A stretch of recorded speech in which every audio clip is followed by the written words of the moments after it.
Warrior world શરૂ કરવાનો વિચાર આપણે ક્યાં ફ્રોમ ધ વેરી બિગિનિંગ અમારું ઓલ્ડ સ્ટાર્ટઅપ હતું ને એ અમે ક્લોઝ કર્યું. તમે એવી કઈ સર્વિસ અને કયો એવો એક્સપિરિયન્સ કસ્ટમરને સમજાવતા અવેરનેસ લાવતા ટાઈમ લાગ્યો, પણ આજે એવી ફેઝ ઉપર છીએ કે કસ્ટમર આંખ બંધ કરીને વોરિયર વર્લ્ડ લાવશે એટલી પ્રોડક્ટ લઈ લે. That is a brand France. પોતાનું મેન્યુફેક્ચરિંગ કરીને વેચવું ઈઝી પડે કે આજના યુથને મારે એ જ સમજાવવાનું કે તમારી કોઈ શોપ હોય, ઓકે, કોઈ ઈ કોમર્સનું પ્લેટફોર્મ છે, Myntra પર વેચતા હોય, એમેઝોન પર કોઈ પણ જગ્યાએ તમે સેલ કરતા હોય, તો તમને તમારા યુનિટ ઇકોનોમિક્સ ઉપર કે મીશો, એમેઝોન, ફ્લિપકાર્ટ આ બધા પ્લેટફોર્મ પર સેલ કરી છે. સોની ટીવી વાળા છે ને 30 સેકન્ડની વિડીયોનો એડનો 30 લાખ રૂપિયા ચાર્જ કરે.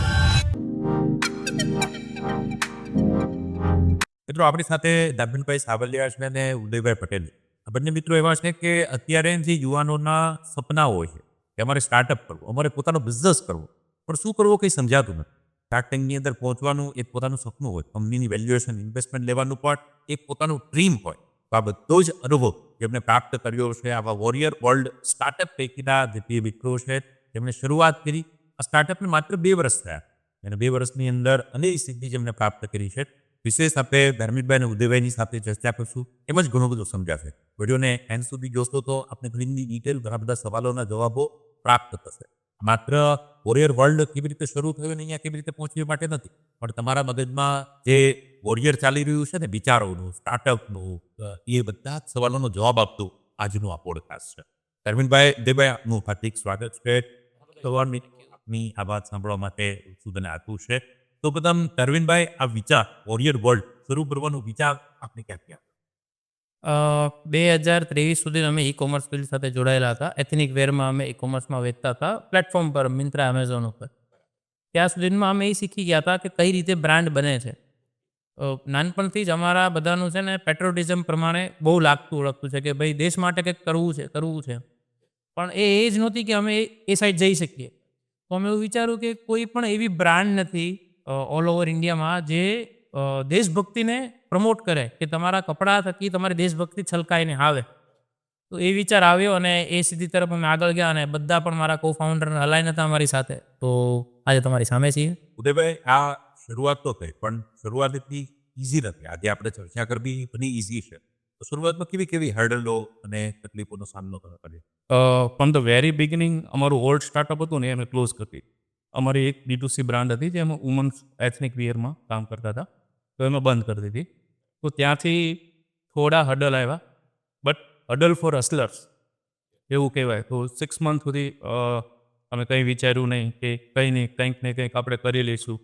પછી with the research A globally સૌથી વધારે વેચાવાવાળી પ્રોડક્ટ કઈ? ટી-શર્ટ્સ. ત્યાંથી ટી-શર્ટ્સ વેચવાનો આઈડિયા આવ્યો.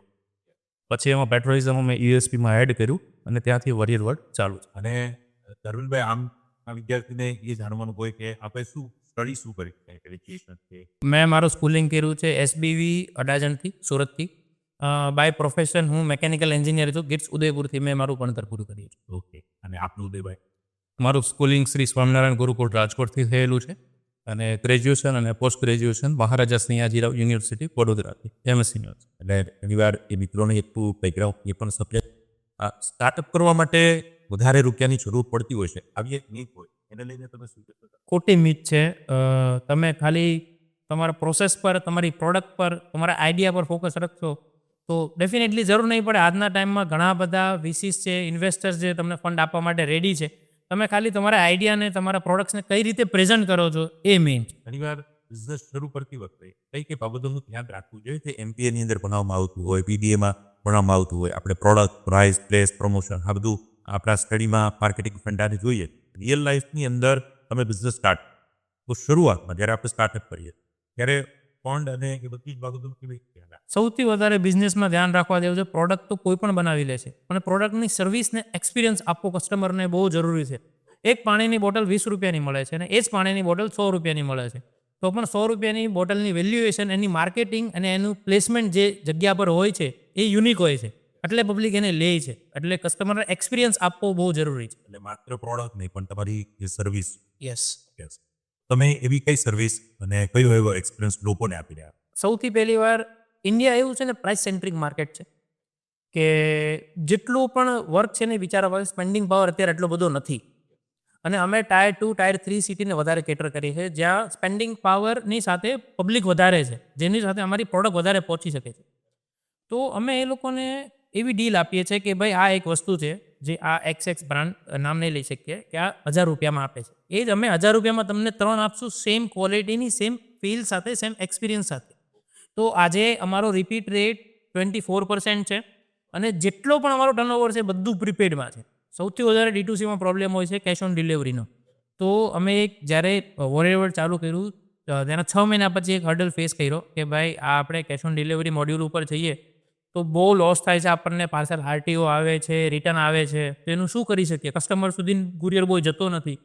તો એક હાર્ડ ડિસિઝન લીધો કે આપણે છે ને ભાઈ ઓનલી પ્રીપેડ જ કરવું છે. તો એક કસ્ટમરને સમજાવતા, અવેરનેસ લાવતા ટાઈમ લાગ્યો, પણ આજે એવી ફેઝ ઉપર છીએ કે કસ્ટમર આંખ બંધ કરીને વોરેવર લાવશે એટલે પ્રોડક્ટ લઈ લેશે. That is a brand for us. Right, A quality, A trust આપણે મેન્ટેન કર્યો. યસ.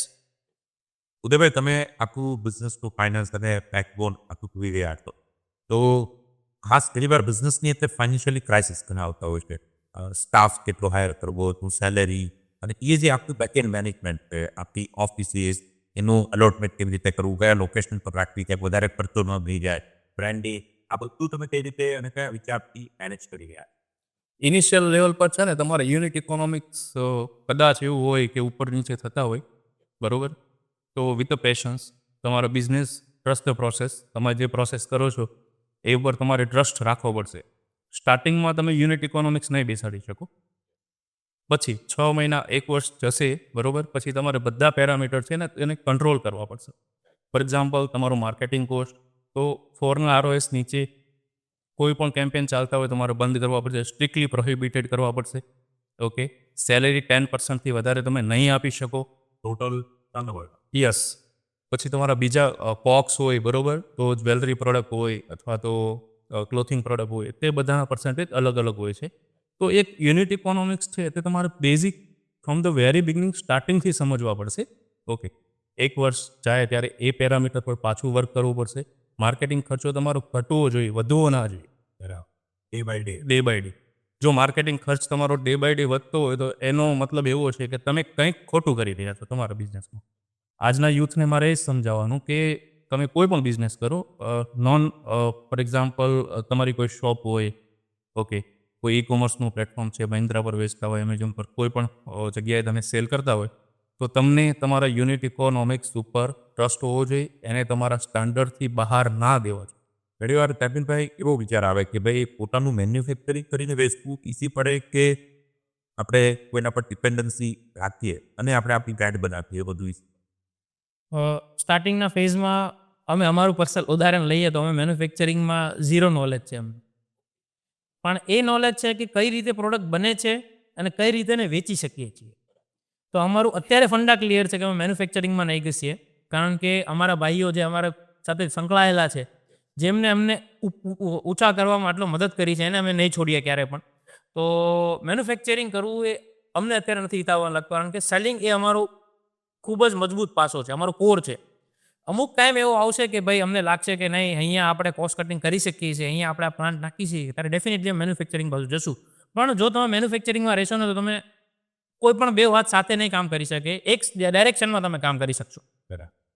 અને તમે જોયું કે આમાં આખું જે સેલિંગ છે એમાં બેસ્ટ તમે પોતે જ. એટલે એ કેવી રીતે એક શરૂઆત થઈ, એના સોશિયલ મીડિયાની તાકાત, બેનિફિટ તમે કેવી? મેં તમને કીધું ને કે વોરેવર સ્ટાર્ટ કરીને 6 મહિના પછી અમે એક એવરી મંથ ના સ્ટાર્ટમાં અમે છે ને પાસ્ટ મંથનું એનાલિસિસ કરીએ. એમાં પેલું કેશ ઓન ડિલિવરી વાળું ને એ હર્ડલ્સ આવ્યું વધારે, તો કસ્ટમરને ટ્રસ્ટ કરવા માટે અમે પ્રીપેડ વધાર્યો. તો કસ્ટમર ટ્રસ્ટ કઈ રીતે કરશે? ફાઉન્ડર લેડ જે એડ્સ ચાલતી હશે એમાં કસ્ટમર ટ્રસ્ટ કરશે કે ભાઈ પોતે ફાઉન્ડર આવે છે, વસ્તુ દેખાડે છે, તમને એક્સપિરિયન્સ કરાવે છે, ફીલ કરાવે છે. કોઈ પણ મોલ્સમાં અમે જતા રહેતા, કસ્ટમરને પ્રોડક્ટ ફીલ કરાવતા, એ રીતે કારવા બનતું ગયું. અને પછી સોશિયલ મીડિયાનો પાવર, આજનું અમારું જેટલું પણ વોરેવરની આજે વેલ્યુએશન 100 કરોડ છે, તો એ બધી સોશિયલ મીડિયાના કારણે જ છે. અને સોશિયલ મીડિયા, જો હું કાલે એક ઇવેન્ટમાં ગયો તો ત્યાં પૂછ્યું કે ભાઈ કઈ એવી વસ્તુ નહીં હોય તો એના કારણે તમે નહીં ચાલી શકે, તો મેં એમ કીધું ઇન્ટરનેટ. જો એ નહીં હોય તો અમે ઝીરો થઈ જશું. લાર્જ ઇન્ટરનેટ બંધ તો કાલે આપણે તો ઝીરો. હા, યસ. એટલે આખું સોશિયલ મીડિયા પર અને કોઈ એવા બ્રાન્ડ આઉટલેટ પોતાના આપણે ડેવલપ નથી કર્યા, અને છતાં આજે કંપની 100 CR ની વેલ્યુએશન ઉપર પહોંચ કરી છે 100 કરોડની કંપની 2 વર્ષની અંદર આ બે મિત્રોએ એક પોતા વિચાર આઈડિયા મહેનત તોડથી જે પરિશ્રમ કરીને બનાવી છે. ઘણીવાર યુવાનોને એવો પ્રશ્ન થતો હોય કે ભાઈ આપણે આપણું પોતાનું પ્લેટફોર્મ ક્રિએટ કરીએ કે મીશો, એમેઝોન, ફ્લિપકાર્ટ આ બધા પ્લેટફોર્મ પર સેલ કરીએ, કેમ કે અત્યારે ઈ કોમર્સ પણ એટલું ચાલી રહ્યું છે ને અમારો જે કોન્સેપ્ટ છે એવી રીતે પણ ઘણા લોકો આગળ વધી ગયા. અમારો પર્સનલ એવો બિલીફ છે અને માનવું છે કે પોતાનું બીજા હાલતા પણ લાટ તમને મારી શકે. અમારા પાસ્ટ 8 વર્ષના એક્સપિરિયન્સથી એ અમને જાણવા મળ્યું છે કે માર્કેટ પ્લેસ છે ને એ જ્યાં પણ એને સસ્તું મળશે ને ત્યાં જતો રહેશે અને તમારી સેમ વસ્તુ કોપી બનાવીને પોતાના નામથી વેચી શકશે. આ તમારું પોતાની જગ્યા છે, તમે જાતે વેચી શકો છો, તમારી રીતે અપ્સ એન્ડ ડાઉન કરી શકો છો, ચેન્જીસ કરી શકો છો, કસ્ટમરને બેટર ઓફર આપી શકો. અને સૌથી મોટી વાત, કસ્ટમરના ડેટા તમારી પાસે આવે છે, તો એના કસ્ટમરને પાછા તમારે ટાર્ગેટ કરવો હોય તો D2C બ્રાન્ડમાં તમે કરી શકો છો, જે માર્કેટ પ્લેસમાં પોસિબલ નથી. આમાં હવે તમને એવો ડર ન લાગે કે કોમ્પિટિશન, કે જે તમારું બિઝનેસ પાકું ઓપન બિઝનેસ, તમારી ડિઝાઇનો બધી તમે જ પોતે બતાવી રહ્યા છો અને પોતે મેન્યુફેક્ચરિંગ પણ નથી કરતા. આ જે માલ બધો ક્યાંથી લાવો લોકોને ખબર જ પડતી હોય, પ્રાઇસ પણ તમારી ઓપન, તો કોમ્પિટિશન તમને જોઈને ઘણા લોકો આવ્યા હશે તો એના કારણે કોઈ ચેલેન્જ આપના ધંધામાં નથી આવતો. સર, કોમ્પિટિશન આવશે ને તો અમારે એવું માનવું છે કે અમે બેટર થશું.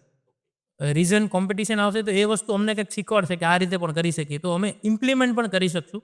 અને સર, આજના ટાઈમમાં એક પણ એવો કોઈ બિઝનેસ નથી જે ઓપન નથી. બધાને ખબર છે કે ભાઈ રેસ્ટોરન્ટ કઈ રીતે બને, બર્ગર કઈ રીતે બને, તો શું કામ મેકડી જ ચાલે છે. એટલે એ તો છે, તમે પોતે કેટલા ફાસ્ટ પોતાની સેલ્ફ બ્રાન્ડ બનાવી શકો છો. અરવિંદભાઈ, આવનારા વર્ષોમાં આ 2 વર્ષમાં આપણે અહીંયા પહોંચ્યા છે, હવે કયા ગોલને લઈને અત્યારે બોલિયર વર્લ્ડ વર્ક કરી રહી 2028 100 crore annual run rate. Right turnover plus whole પર આપણે જઈ ગયા એ અત્યારે આપણી વેલ્યુએશન છે. હું આજે આ પોડકાસ્ટમાં બેઠો છું, બરોબર, આપણે 100 કરોડની રન રેટ થશે એટલે પાછા મળશું આપણે. બરાબર, એટલે અત્યારે 100 કરોડની વેલ્યુએશન છે, એની જગ્યાએ પણ આપણે એવરી યર 100 કરોડના ટર્નઓવર પર યસ, એટલે 300 કરોડની વેલ્યુએશન. 300 એટલે 3 ગણો ગ્રોથ આપણે હજુ કરવો છે. Yes yes yes. અને ધર્મિનભાઈ, ખાસ જે લોકો એક્સાઇટેડ છે આપણે સાંભળવા માટે બાબતને લઈને, શાર્ક ટેન્કની અંદર જે આપનો તો પ્રથમ તો જે અનુભવ, જે એક્સપિરિયન્સ રહ્યો એના ઉપર થોડી ડિટેલ ચર્ચા, કેમ કે અમે તો કોઈ ગયા નથી, તમે તો એ એક્સપિરિયન્સ આખો લીધો છે અને એટલા મોટા પ્લેટફોર્મનો માર્કેટિંગનો બેનિફિટ પણ તમે જે લીધો છો એના વિશે આજ શીખે. અમે બે મિત્રો બેઠા હતા તો વાત થતી હતી કે ભાઈ સોની ટીવીવાળા છે ને 30 સેકન્ડની વિડીયોનો એડનો 30 લાખ રૂપિયા ચાર્જ કરે. તો અમારો ફ્રી ઓફ કોસ્ટમાં શો 17 મિનિટ ચાલ્યો તો અમને 9.5 કરોડની માર્કેટિંગ ફ્રીમાં થઈ છે. તો એ અમારી માટે બહુ મોટું બૂસ્ટ છે. જે લોકો પાસે અમે કામ કરવા માગતા હતા કે સમહાવ કનેક્ટ નહોતા થઈ શક્યા, શાર્ક ટેન્ક થ્રુ અમે કનેક્ટ થઈ શક્યા. ટ્રસ્ટ વધી ગયો પબ્લિકનો, અમારી સાથે કનેક્શન વધી ગયું પબ્લિકનું. બીજું, અમને બહુ બધા લોકો જાણવા મળ્યા છે, અમારી બ્રાન્ડ ગ્લોબલી નોન થઈ ગઈ છે હવે. અને એ વિડીયો છે એ ગ્લોબલી ખૂબ વાયરલ ગયો છે, શાર્ક ટેન્કવાળો અમારા ક્લિપનો. પબ્લિકને જાણવા મળ્યું છે, અમારી જે માર્કેટિંગની ટ્રીક છે આઈડાવાળી, એ વિડીયોઝ લગભગ 8 થી 9 મિલિયન વ્યૂઝ થઈ ગયા છે. તો પબ્લિકને ખબર પડી છે કે માર્કેટિંગ કઈ રીતે થાય છે. તો અમારી માટે તો વિન વિન સિચ્યુએશન છે. સપોઝ કોઈએ પોતાના બિઝનેસને શાર્ક ટેન્કમાં લઈ જવો હોય તો એ લોકોને શું બીઝી ટાઈમ લેવને કઈ રીતે એક પ્રોસેસ?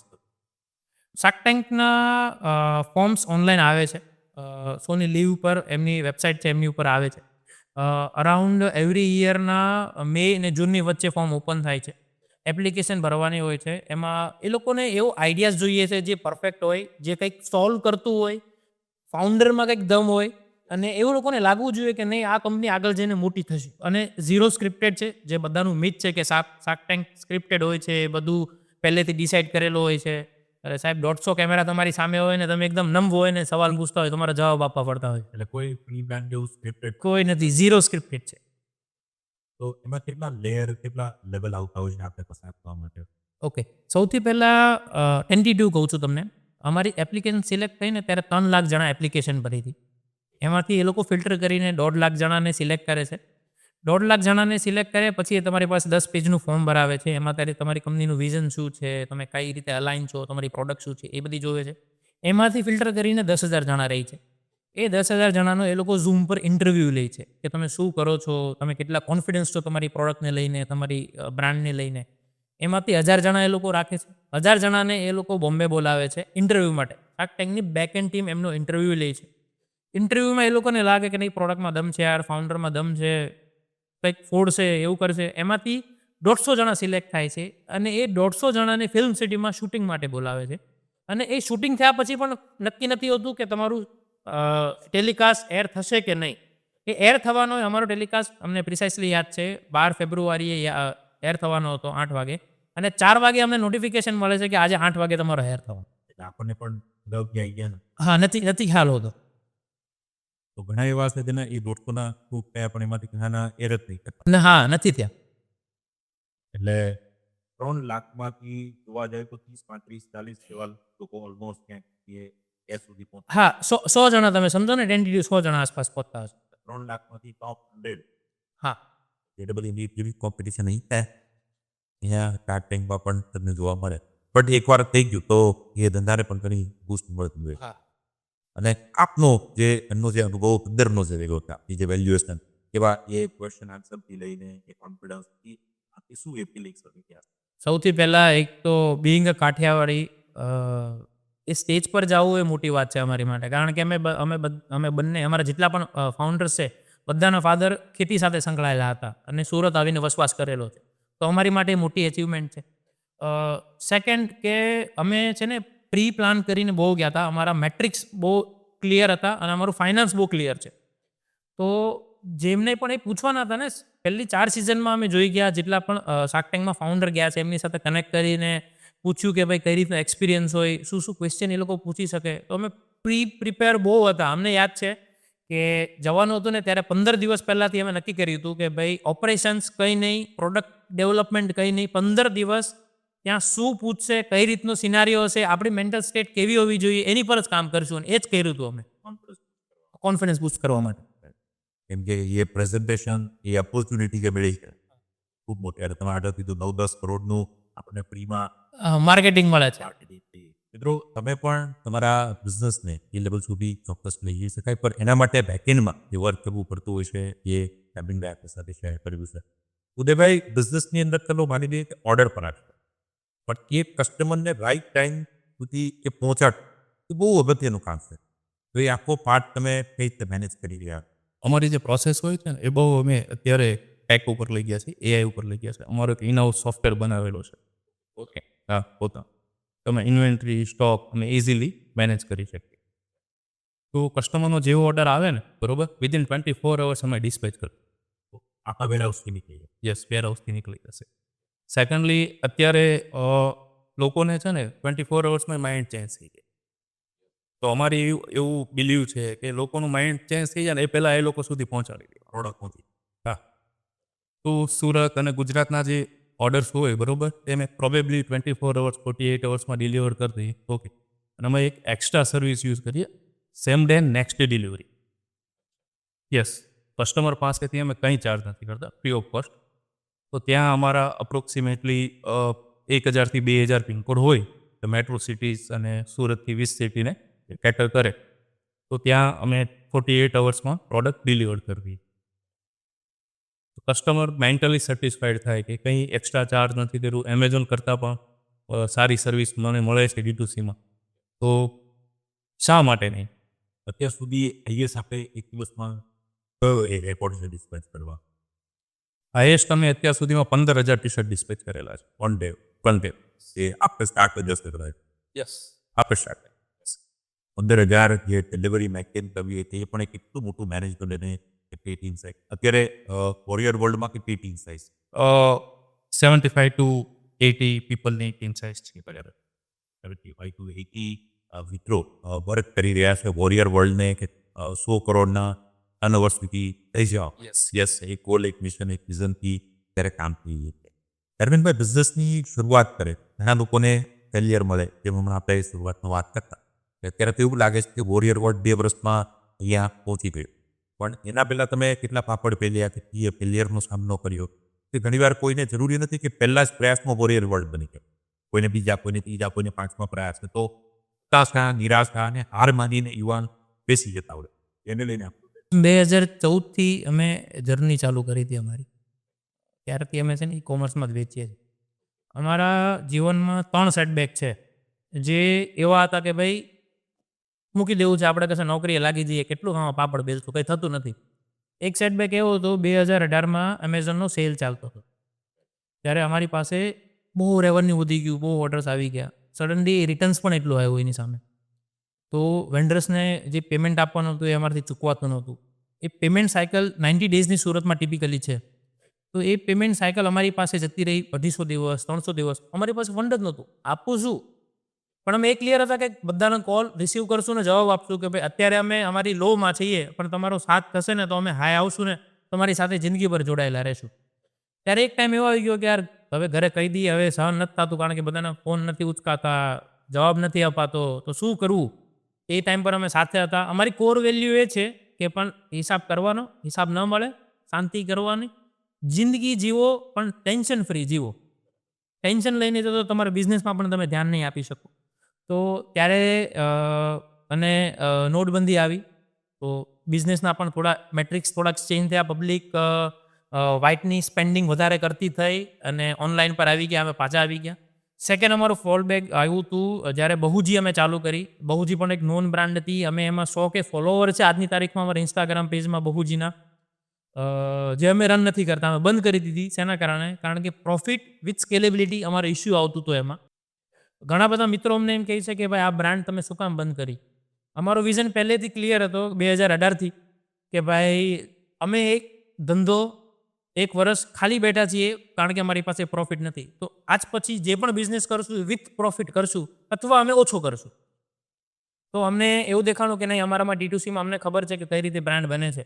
તો આ બિઝનેસ એવો છે કે યાર આ પ્રોફિટની સાથે સ્કેલ નથી થતો, તો આ બિઝનેસને આપણે હાર્ડ સ્ટેપ લઈને બંધ કરી દઈએ અને કોઈક બીજી બાજુ વિચારીએ. શું ખબર, સારી ઓપોર્ચ્યુનિટી એક રાહ જોઈ રહી છે. એટલે રાઈટ ટાઈમ પર બંધ કરી દેવું એ પણ જરૂર. યસ.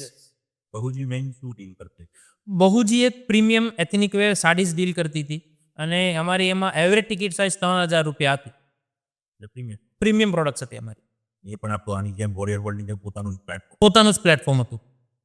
તો એ પણ ક્લોઝ કર્યું એવું નહીં કે પેરેલલી એ પણ ચલાવીએ અને વોરિયર વર્લ્ડ.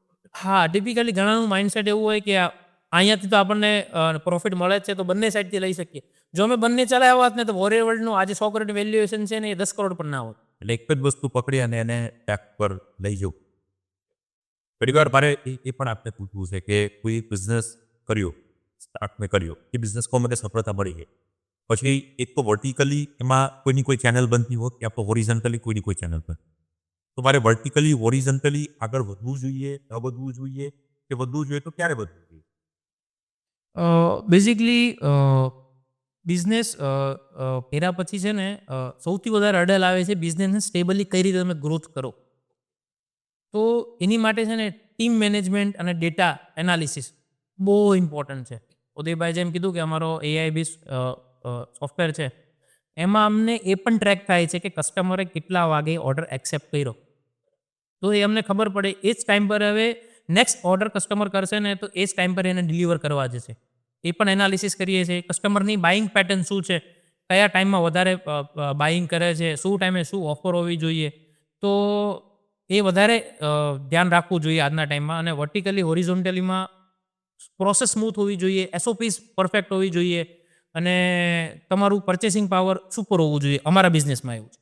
ઉદયભાઈ, ખાસ હવે જેમને આ બિઝનેસ આવા કોઈ સ્ટાર્ટ કરવા હોય તો સ્ટાર્ટ કરતી વખતે બેઝિક કઈ એવી ભૂલો ન કરવી જોઈએ? જેમ કે ઘણીવાર શરૂઆતમાં પ્રાઇવેટ લિમિટેડ કંપની કરવી ન કરવી, શરૂઆતમાં એમ જ ચલાવવું, કાચામાં ચલાવવું, રોકડે ચલાવવું, GSTની ઝંઝટો, ઇન્કમ ટેક્સ, ઘણીવાર કંપનીની વેલ્યુએશન માટે તમે પેપર પર સ્ટ્રોંગ ન હોય, ધંધો એનો સ્ટ્રોંગ હોય, ધંધા ઉપર લોન ઘણીવાર મળતી ન હોય, તો ઘણા બધા ઇસ્યુ આવે. પછી 2-5 વર્ષ પછી સમજાય, પછી પાછું ક્યાંથી એટલો કૂદવાની વાત થાય, તો તમે શું એમના ઉપર એડવાઇસ આપો? પહેલી એડવાઇસ તો મારી એ છે કે તમે કોઈ બ્રાન્ડ ચાલુ કરો, એક તમારો IP સ્ટ્રોંગ હો. ઓકે. Second, finance. બરાબર. ઓકે. અને થર્ડ, કંપની પ્રાઇવેટ લિમિટેડ હોવી. જો તમારે પબ્લિક લિમિટેડ કરવી હોય તો પ્રાઇવેટ લિમિટેડ હોવી. સિમ્પલ. એટલે શરૂ કરે ત્યારે પ્રાઇવેટ લિમિટેડ, ત્યારે જ પ્રાઇવેટ લિમિટેડ હોય. જો તમારે પબ્લિક લિમિટેડ નથી કરવી, ઓકે, અને તમારું વિઝન છે કે આપણે માર્કેટમાંથી પૈસા નથી ઉઠાવવા, ફંડ લેવું જ નથી, ઓકે, આપણે જે કાંઈ પણ અર્નિંગ કરીએ એ ઘેરે લઈ જવું છે, સેલરી કે વોટ એવર મીડિયમ, ઓકે, તો એ secondary part. But my opinion કે આજના યુવાનને બરોબર એવું વિઝન હોવું જોઈએ કે 5 વર્ષ 10 વર્ષ પછી આઈપીઓનો બેલ બજાવો છે. બરાબર. સિમ્પલ. જ્યારે તમે 100 કરોડનો ગોલ રાખશો ને ત્યારે તમે 30-40 પહોંચો. ઓકે. અને 1000 કરોડનો રાખશો ત્યારે 200 300 400 તમે પહોંચશો. અને આજના યંગ બ્લડ છે ઓકે એ લોકો હસલર છે, ફાઇટર છે. અને જો તેનું વિઝન હોય કે નહીં કરવું છે તો એ કરશે 100%.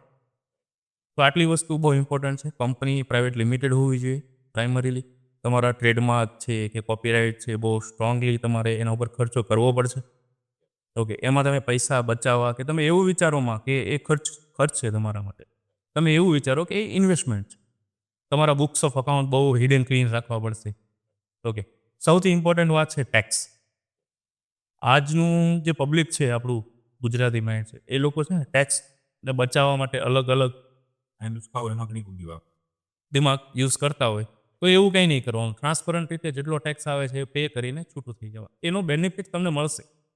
આજે નહીં મળે, 2 વર્ષ પછી મળશે તમને. જ્યારે તમારી વેલ્યુએશન ક્રિએટ થશે, જ્યારે કોઈ કંપની આદિત્ય બિરલા છે કે કોઈ એવી કંપની જે અપીરિયલમાં જનરલી એક્વિઝિશન થતા હોય તો ઇન્ડિયામાં 2 જ કંપની કરતી હોય બરોબર, અરવિંદ અને આદિત્ય બિરલા.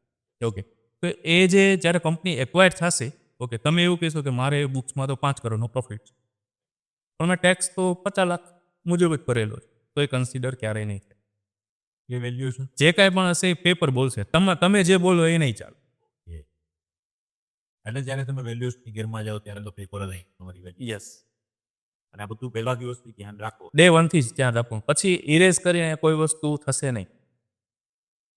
અને હેડેક ફ્રી તમે રહી શકો. હેડેક ફ્રી રહી શકો, તમે ટ્રાન્સપરન્ટ રહી શકો. તો આ ગોલ, આ મિશન, આ વિઝન, અને તમે જો તમારા બિઝનેસ લઈને કોન્ફિડન્સ નથી તો ચાલવાનું જ નથી. પહેલા જ દિવસથી જો આવું બધું કરીને ચાલીએ તો એ માઇન્ડસેટ પણ તો ક્રિએટ થતો હોય. અનંતભાઈ, તમારી દ્રષ્ટિએ કઈ એવી ભૂલો યુવાનો આજના કરી રહ્યા બિઝનેસ સ્ટાર્ટમાં, તો જે બિઝનેસ ઓલરેડી રેપ કરી રહ્યા હતી, આ તો એનો પોતાનો ફેમિલી બિઝનેસ, કઈ બાબતો એને ગ્રોથમાં અટકાવી રહી? એક તો સૌથી પહેલું આજના યુવાનોમાં, આપણા ગુજરાતમાં પર્ટિક્યુલરલી મને વધારે એનાલાઇઝ કરવા મળે છે, એ છે ને કોઈ પણ વસ્તુને છે ને નાની સમજી લે છે કે ભાઈ આ વસ્તુ હું થોડું કરું, હજી નાના સ્કેચ પર હોય તો આ મારું કામ નથી. અને સૌથી પહેલાં ઇગોઇસ્ટિક બહુ થઈ જાય છે કે તે મને આવું કહી દીધું છે ને હું તને જોઈ દઈશ. ઈગો બિઝનેસમાં આવશે ને તો કોઈ દિવસ નહીં કરી શકી. 2014થી અમે બધા કો ફાઉન્ડર્સ ભેગા છે, સિંગલ વાર અમારી કોઈ બાબત ઉપર તત નથી થઈ. ઉદયભાઈ એમ કહે છે કે આ વસ્તુ કરવી છે, અમે આંખ બંધ કરીને ઘૂસી જઈએ છીએ, એટલો ભરોસો અમને થઈ ગયો છે. અને કોઈ પણ મતભેદ સેમ એજના છે, સેમ ફ્લોના છે, તો કોઈ વાત મતભેદ થાય તો એક ટેબલ પર બેસીને ત્યાં જ છોટ કરી લઈએ છીએ કે ભાઈ આ વસ્તુ અમને લાગે છે કે તમે કરો છો ને ખોટી છે, આ વસ્તુ કંઈ કરી નહીં તો અમને લાગ્યું કે આ ન કરવી જોઈએ. તો ત્યાંનું ત્યાં એનું પ્રોબ્લેમનું સોલ્યુશન આવી જાય છે. આજના યુવાઓ છે ને વેર રાખે છે, દેખાડી દેવાની ભાવનામાં જાય છે, તો એ છે ને એક મારા મત મુજબ ખૂબ ખોટી વસ્તુ છે. એ તમને ઇમ્પેક્ટ ક્યાંક ને ક્યાંક કરશે. એટલે એ એનર્જી જો બિઝનેસમાં ડાયવર્ટ કરી હા, બધા સાથે ઉપર બધા સાથે ઉપર જઈ શકે. અલગ થવું, પોતાનું નવું સ્ટાર્ટ કરવું, હા હા હા એ દિશાઓ. તમારી પાસે એક ટી શર્ટ તો તમે નક્કી કર્યું કે ટી શર્ટમાં આપણે આગળ વધીએ, પણ આર્મીની સ્કીમ એ ઘણા બધા ઓપ્શન હતા ત્યારે. આ સ્કીમ પાછળનું શું લોબી? કોઈ પણ દેશ તમે જોશો ને, યુએસ જોશો, ચાઇના જોશો, જાપાન જોશો, એમની આર્મી પર બહુ બહુ ફક્ર છે અને એમના કપડાં અપીરલ પણ પહેરે છે. ઇન્ડિયાના ભારતીયોને ક્રિકેટ સિવાય ઇન્ડિયા વિશે કાંઈ એટલું બધું છે જ નહીં. ઇન્ડિયાની મેચ આવશે, જીતશે એટલે 12 વાગે ફટાકડા ફૂટશે, પણ એવું તમે જોયું કે આર્મીનો જવાનો કોઈક શહીદ ગયું તો એની ફ્યુનરલમાં તમે ગયા હોય? બહુ ઓછા જણા ગયા છે. તો નાનપણથી જ અમારી પેટ્રોટિઝમ, દેશભક્તિ વિશે બહુ હતી. તો જ્યારે બહુજી બંધ કરી ત્યારે મેં જોયું કે ભાઈ આના વિશે કોઈ બ્રાન્ડ જ નથી ઇન્ડિયામાં. અને ઇન્ડિયા સૌથી મોટી વસ્તીવાળો દેશ છે, તો કેમ નથી? તો એના ઉપર વર્ક કર્યું અને ચાલુ કર્યું. તો ટચવુડ આજે અમારી 82% સેલ્સ છે ને આર્મી ઇન્સ્પાયર ક્લોથિંગ પરથી જ આવે છે. બિકોઝ ઓફ આર્મી થીમ મને અહીંયા મળી ગઈ. આર્મી થીમ મળી રહી છે અને લોકોને જોઈએ છે, એ મળતું નહોતું અને અમે આપ્યું. અને કાંઈ ને કાંઈક અમે પણ ક્યાંક કોન્ટ્રીબ્યુટ કરવા માગતા હતા કે ભાઈ મોદી સાહેબ કહે છે ને કે મેક ઇન ઇન્ડિયા અને મેડ ઇન ઇન્ડિયા, તો 100% અમારી પ્રોડક્ટ છે ને મેડ ઇન ઇન્ડિયા છે અને ઇન્ડિયામાં જ એ ફંડ રોટેટ થાય છે. તો અમારી માટે ગર્વની વાત. ઉદયભાઈ, ઘણીવાર સેલ્સ કરવા માટે જે અત્યારે ડિજિટલી કેમ્પેન, એક તો આપણે પોતે રીલ બનાવીએ, પોતે સ્પેસ કરીએ, કે રીલ પરથી નંબર કે વોટ એવર એ બિઝનેસ. બીજો એક બિઝનેસ છે કે આપણે રીલ ને એ પેઇડ કેમ્પેનમાં લગાવીએ, મેટા એડ કે એ કેમ્પેનિંગમાં દઈએ. ત્યારે વધારે કેમ્પેનિંગ એમાં ઘણીવાર ફંડ આ બધું કેવી રીતે ધ્યાન રાખવું જોઈએ કે એપલ ક્લિયર કરી દીધું પણ એ ઇફેક્ટિવ છે કે નહીં, એમાં રીલો બરાબર આવી રહી છે કે નહીં, આ એક અલગ આખું મેનેજમેન્ટ છે તેને લઈને શું કરે? કોઈ પણ ન્યૂ એજ બિઝનેસ જેને કહી શકાય એ ડિજિટલ રીતે એસોસિએટ હોય છે. કોઈ ઓફલાઈન શોપ તમે કરતા હોય તો પણ ઇન્સ્ટાગ્રામ અકાઉન્ટ જનરલી બહુ જરૂરી છે કે વોટ એવર. ઓકે, તો થોડો ટાઈમ જશે એટલે પેઇડ એડ્સ પર તમારે જવું પડશે. તો એમાં ઘણા બધા ઓપ્શન આવે. ઓકે, ફાઉન્ડર્સ એડ આવે, યુજીસી આવે, ઓકે, નોર્મલ સ્ટેટિક પોસ્ટ આવે, ઓકે, અને જનરલી રીચ અને એન્ગેજમેન્ટ આવે. તો first of all founders ad છે ને એ બહુ ઇમ્પોર્ટન્ટ કી રોલ હોય છે બિઝનેસમાં. ઓકે, અમારો છે ને જે આરઓએસ હતો ને એ કન્ટિન્યુઅસલી ડ્રોપ થતો હતો. તો અમે છે ને એક નવું ટ્રાય કર્યું કે ધર્મીનભાઈને એક ફેસ બનાવી દીધો કંપની. ઓકે, અને ફાઉન્ડર્સ એડ અમે ચાલુ કરી. આઈ એમ અ ફાઉન્ડર, માય નેમ ઇઝ, અને આ મારી પ્રોડક્ટ છે. ઓકે, તો એનું એક રિઝલ્ટ એવું મળ્યું અમને કે જે આરઓએસ હતો ને બરોબર એ જે ડ્રોપ થતો 3નો આરઓએસ પર અમે કામ કરવા એક સમયે જતા હતા. અત્યારે બરોબર 5ના આરઓએસ પર અમે કામ કરીએ. રિઝલ્ટ મળશે પણ વન ડેમાં રિઝલ્ટ નહીં મળે, ઓવરનાઇટ રિઝલ્ટ નહીં મળે. એને તમારે કન્ટિન્યુઅસલી કઈ રીતે ઓપ્ટિમાઇઝ કરવું કેમ્પેન, બજેટ સ્ટાર્ટિંગમાં થોડું લો રાખીએ, ઓકે, મિનિમમ બજેટ રાખીએ, ઓકે, પછી તેને 10%, પછી 10-20%, અને ડે બાય ડે નવા વિડીયો જોશે. ઓકે, એકનો એક વિડીયો પછી તમે નહીં ચાલે. હા, કંપની ચાલુ કરી ત્યારે જે વિડીયો અમારા ચાલતા હતા એ હજુ ચાલે, પણ અમે ડે ઇચ મંથ સમજો ને કે 100 વિડીયો આજુબાજુમાં બનાવતા હશું. ઓકે, સેકન્ડ યુજીસી પાર્ટ આવે. ઓકે, અમે યુજીસી પણ એટલા બનાવીએ છીએ. થર્ડ પેઇડ પાર્ટનરશિપ આવે, તે ઇન્ફ્લુઅન્સર કોલોબ્રેશન આવે. એ પણ એક સારું રિઝલ્ટ આપે છે. પણ એક એવું છે કે અવેરનેસથી લોકોને નવું ઓડિયન્સ તમને મળશે. એનાથી તમારું ઇન્ટેન્શન એવું હોય કે મને 100 ઓર્ડર 200 ઓર્ડર મળી જાય, એ વસ્તુ નહીં થાય. અનનોન લોકો સુધી ઓરિયલ વર્લ્ડ પહોંચશે. એનું રિઝલ્ટ તમને એવું મળશે લોંગ ટાઈમે કે તમે જે રીમાર્કેટિંગ કરો છો, ઓકે, તો એ ઓડિયન્સને તમે રીટાર્ગેટ કરી અને પાછું પરચેસ સુધી લાવી શકો. થોડું નો સાંભળેલું લાગે તો હા. એટલે આ બધા પેટર્નો અને પ્રકારો આવતા હોય. બહુ પ્રકારો આવતા હોય છે, જ્યાં તક જરૂરી છે. યસ. મેં ઘણી વાર તારીફભાઈ એવું જોયું છે કે બિઝનેસ શરૂ કરે ને તો લોકો હિસાબ કિતાબ કરતા એમના પૈસા આવે એને જ પાછા ઇન્વેસ્ટ કરતા જાય, ઘોડાની જે પૂજા કરે એમ ઓફિસ મોટી થાય, ધંધો મોટો થાય, પણ એકાઉન્ટ જોવા જાવ તો પાછું હોતું નથી એટલું. એટલે ગણતરી એટલી ખાસ નથી હોતી. તમે પહેલા દિવસથી આ બાબતો પર કેવી રીતે? અમારી પાસે માસ્ટર માઇન્ડ છે ઉદયભાઈ, તો એમાં મારું કોઈ ઇનપુટ જ નથી પર્સનલી. બટ અમારું એ ફિક્સ છે કે એવરી મંથના સ્ટાર્ટિંગમાં 5 મંથનું અમે એનાલાઇઝ કરીએ છીએ. એવરી મંથ પ્રોફિટ સાથે જ કામ કરશું, રિવ્યૂ કરશું. અમે આખો દિવસ ફોન સાઈડ પર મૂકી દઈએ. આજે કોઈનો પણ કોલ્સ અટેન્ડ નહીં થાય, કંઈ નહીં થાય. ખાલી નેક્સ્ટ મંથમાં શું કરવાના છે અને પાસ્ટ મંથમાં શું કરી એને કારણે આપણો પ્રોફિટ ઓછો રહ્યો અથવા વધ્યો એ એનાલિસિસ કરીને અમે આગળ નેક્સ્ટ મંથ પ્લાન કરીએ છીએ.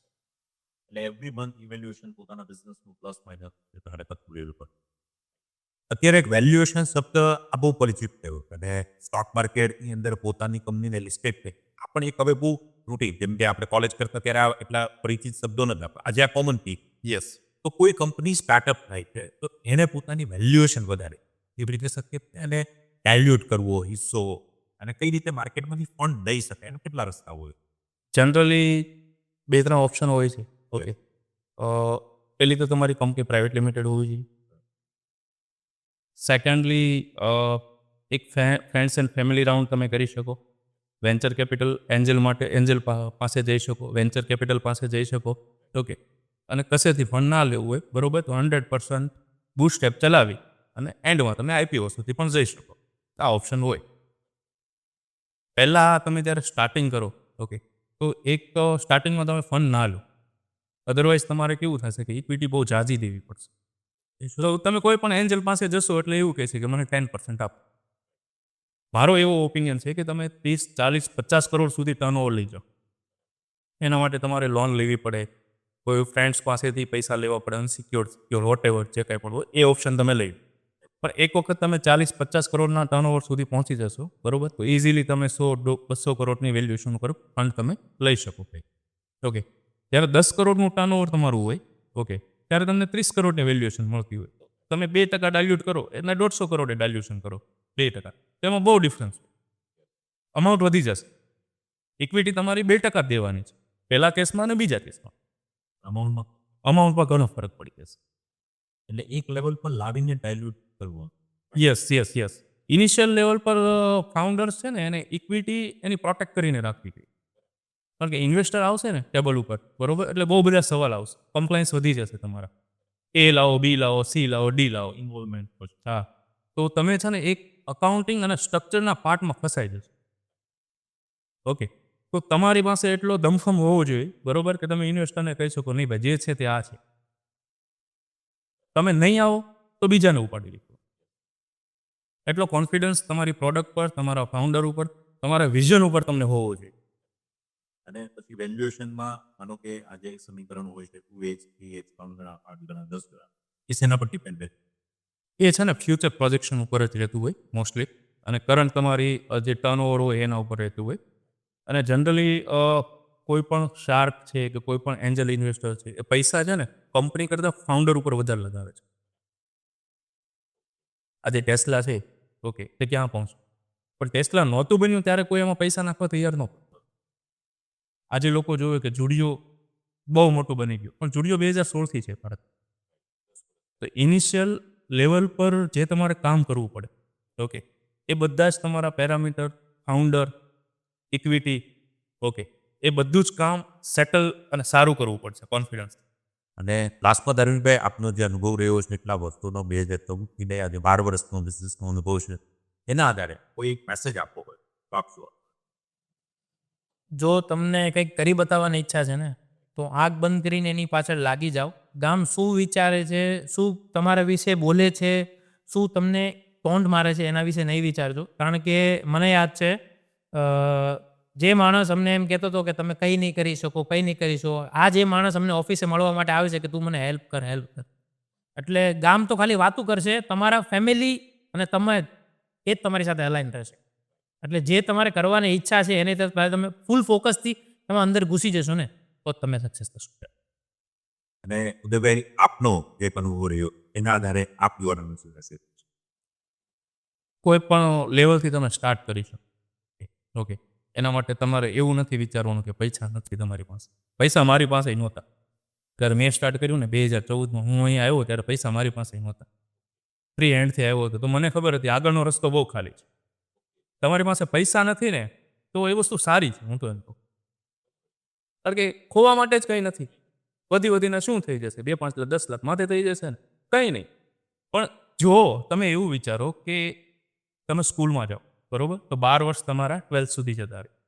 પછી તમે કોલેજમાં આવો તો 3 વર્ષ ત્યાં જતા રહે. પછી માસ્ટર કરો તો 2 વર્ષ બીજા જતા રહે. એટલે તમે ગણો 15-17 વર્ષ તમારા ભણવામાં જતા રહે.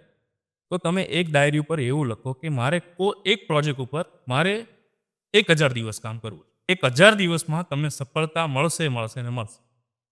સવારે ઉઠો એટલે તમારો ગોલ એક જ હોવો જોઈએ, નહીં મારે આ કરવું. એના માટે જે કરવું પડે તે કરવા. તમારી પાસે કંઈ નથી તો સારી વસ્તુ છે. પણ તમે એવું વિચારો કે એક વખત એ ગોલ મારો અચીવ થઈ ગયો પછી શું?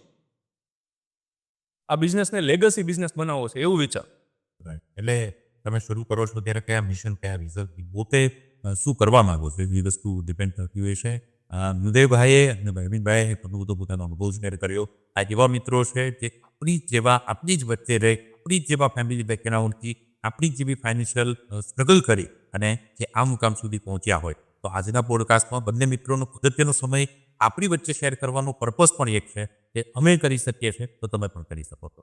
અને વધુમાં વધુ ઉદયભાઈ અને ધનંજયભાઈ આ સમાજને મળે, દેશને મળે, જેથી કરીને ઇકોનોમીમાં પણ આપણે ઘણું બધું કોન્ટ્રીબ્યુશન કરી શકીએ અને યુવાનોને બધા પ્રેરણા સ્ત્રોત પણ આપણે સાબિત થઈ શકીએ.